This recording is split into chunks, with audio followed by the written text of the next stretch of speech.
Welcome back, FamilyAffairs.com expert contributor Dr. DanGottlieb.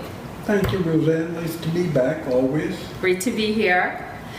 Just recently, the other day, I read an article in Psychology Today, and the title of the article is it better to love or to be loved? And that brought me back to many, many years ago. I can remember one of my friend's mothers used to always tell us growing up that we had to marry men who loved us more than we loved them. Right. That was the psychology. Right. So, being that you're a psychologist, I thought that would be a great topic to discuss today. Okay. So what are your thoughts on that?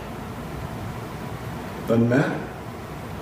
Doesn't matter whether you're loved or being loved. I mean, it does matter. Both is great. But what we need to survive and thrive is love. Carl Menninger once said, the famous psychiatrist, he said, where there is no love, put love, and then there will be love. To truly love other, what the Greeks call agape. Mm-hmm. Just loving other and wishing only for their happiness, their well-being, their health. Love without expectations. What I call fearless love. To experience that can create a sense of well-being, warmth, wholeness, security that nothing else can create. That's loving other. To experience yourself as being loved at that level, same thing. Doesn't matter. Doesn't matter which way it goes. It's love.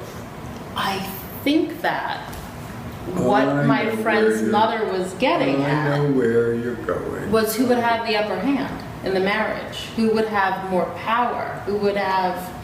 Do you think it makes a difference? Who would have more power? Mm-hmm. Who would want to be in that marriage? I wouldn't.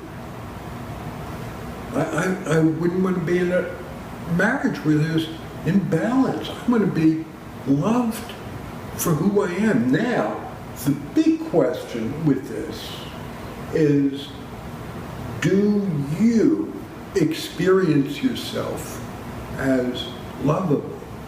Not do you deserve love, but do you experience yourself as lovable, as worthy of this kind of love? That's the question. That's the question. Because if you don't, to use neurobiology, you don't have that receptor site in your head, in your heart.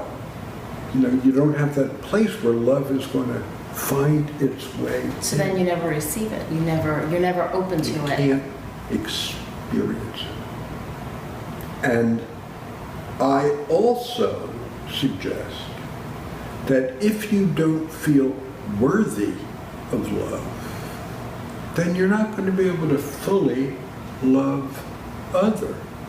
That any intimate relationship is going to be what you describe, either clingy, mm-hmm. an anxious attachment, or push, pull, or, don't leave me, or right.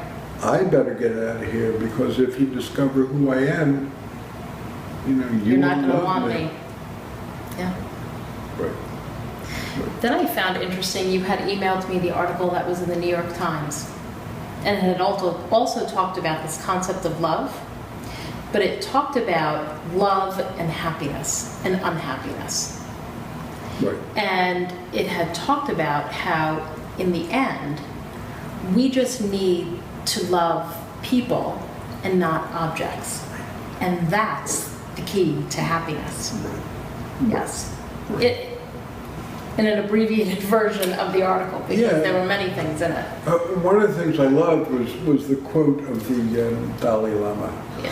who said at the end, we're better off wanting what we have rather than having what we want. Yes. It's not about acquisition.